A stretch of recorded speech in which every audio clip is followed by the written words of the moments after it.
There's nothing like cozying in to watch a festive film on the run-up to Christmas. Welcome to DLP Movie, and let's decompress from holiday stress and get in a festive spirit, with 10 must-see Christmas movies that will bring back all the nostalgia for you.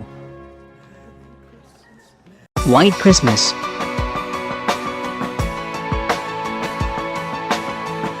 Irving Berlin's White Christmas is one of the absolute best-known holiday songs, but as any good trivia quiz will tell you, the song didn't premiere in the movie that it gave its name to, but in Holiday in a decade earlier.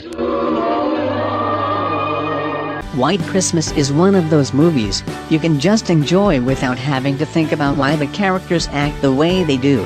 The plot is very thin, and seems to be written just to hold the musical numbers together, but it makes for a very enjoyable movie indeed. Nevertheless, the latter barely qualifies as a Christmas movie, revolving around all kinds of different holidays, so its later successor makes the list in its place. Elf.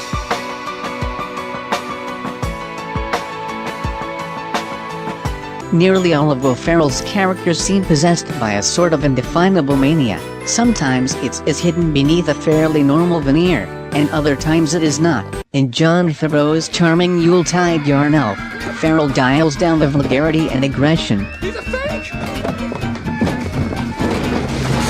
The film isn't exactly substantial, even at its best. It's light as a cream puff, but as an example of its genre, it's got heart and laughs to spare. The plot of the film involves Ferrell as one of Santa's elves who grows up and travels to New York to find his biological father, who turns out to be James Caan, and his apparently never-ending quest to spread Christmas cheer, even where it is clearly not wanted.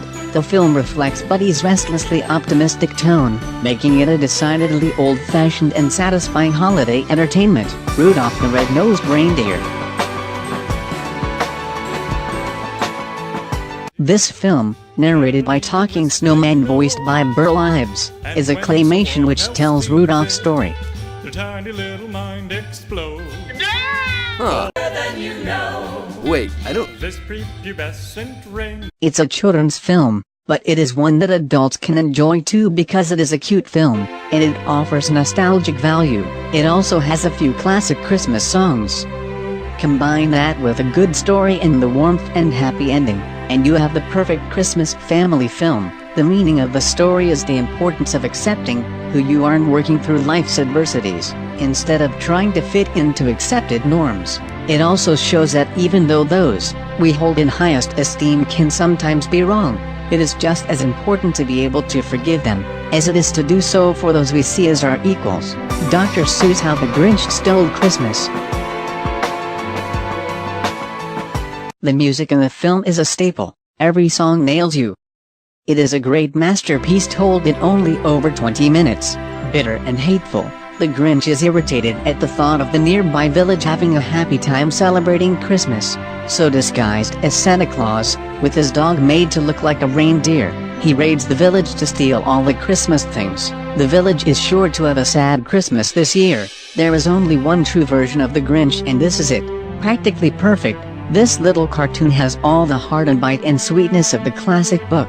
Between Carlock's wonderful reading, and Chuck Jones' spirited animation and direction, this is a Christmas masterpiece. I must stop Christmas from coming. Miracle on 34th Street. The existence, or not, of Santa Claus Father Christmas is at the heart of all kinds of Christmas movies, but it's rarely been tackled more effectively than with Miracle on 34th Street. George Seaton's heart-swellingly sweet tale based on a story by Valentine Davies, set in an initially rather more cynical take on post-war New York than commonly employed. The film sees the elderly Kris Kringle, Edmund Gwenn, taking over the role of Macy's Santa, winning hearts with his selfless, loving persona, yet he's also being accused of being mentally unsound by those suspicious of his goodness. In the end, it has to come down to the young Susan, Natalie Wood in her breakthrough role, to save the day and convince her weary mother, Maureen O'Hara, of the spirit of Christmas. It's a shameless heart-twanger in the spirit of Capra, though with a rather more scabrous wit in places. But as in the film's universe, Even the most hard-hearted cynic will surely be worn down by the time countless bags of mail are dumped in the courtroom where Santa is on trial. Home Alone.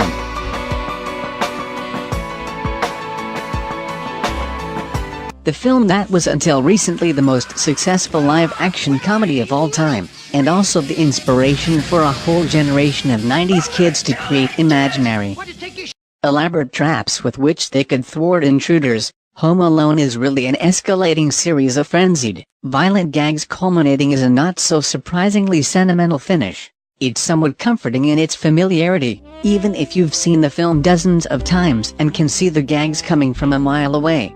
Home Alone is still the zippy, spirited holiday classic that made Macaulay Culkin a star, and cemented Joe Pesci and Daniel Stern as bumbling suburban boogeymen. It's easy to see the appeal that Culkin's Kevin McAllister has for the younger viewer. He is an unapologetic rule breaker, living by his own set of principles. What does he do when his parents leave him alone at home for Christmas vacation?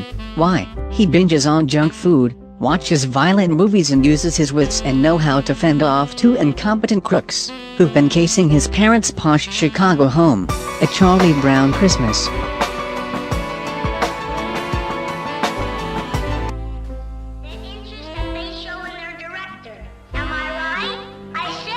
The story touches on the over-commercialization and secularism of Christmas, and serves to remind viewers of the true meaning of Christmas, the birth of Jesus Christ.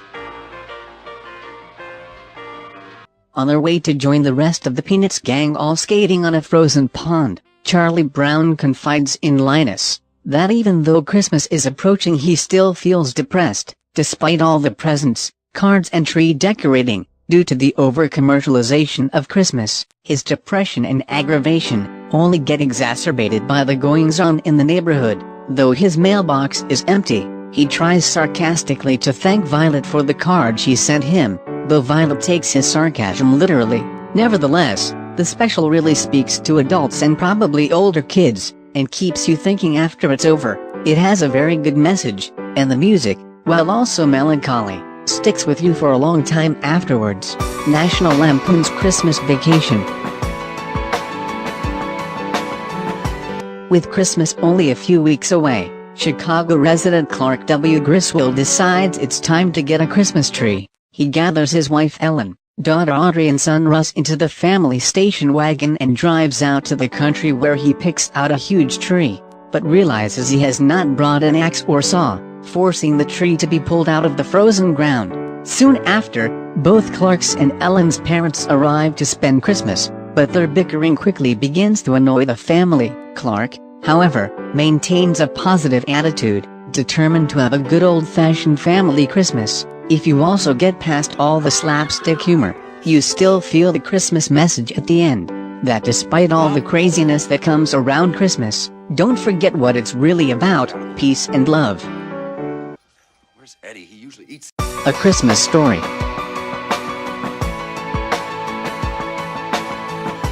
Christmas movies become classics not necessarily on release, but often due to a time-honored tradition of endless TV repetition while you're in a food coma. Based on stories by anecdotist Gene Shepard, the film follows young Ralphie growing up in the 1940s and dreaming of a BB gun, while his parents feud over the fire, the next-door dogs, and a lamp in the shape of a woman's leg. Directed by Porky's Helmer Bob Clark, who co-wrote with Shepard, this is a rare Christmas movie that doesn't over-sentimentalize childhood, opting instead for a winningly specific look at family life, and as much focus on the perceived injustices of pre-adolescence, as on heartwarming holiday cheer. Those of us who grew up outside the US and didn't have it as a childhood staple might be a little puzzled by its place in the canon. It's very sitcom-y, in part because Clark shoots it that way. But there are certainly worse movies to watch 12 times in a row while present rapping. It's a Wonderful Life. Mary, I know what I'm gonna do tomorrow, and the next day, and next year, and the year after that. I'm shaking the dust of this crummy little town off my feet, and I'm gonna see the world. Italy, Greece, the Parthenon, the Colosseum. Then I'm coming back here and go to college and see what they know. A universally recognized Christmas classic, It's a Wonderful Life had to battle hard to get to that status. It flopped at first, and was even denounced by the FBI as being sympathetic to communists, but became a beloved perennial via TV broadcasts in the 1970s. It's perhaps not surprising, given that the film's so much darker and stranger than many remember. The film sees the suicidal George Bailey, Jimmy Stewart, shown how life would have been without him by his guardian angel Clarence. It's less concerned with holiday trappings than many of the films on this list, but the Christmas setting feels utterly appropriate, both for the echoes of Charles Dickens and for its spirit of the power of family and community. It's positively novelistic in its portrait of ordinary American life in the first half, but then pulls a powerful trick in showing the impact one individual has on us people in his life. What is your favorite movie from the list? Let us know below and don't forget to subscribe.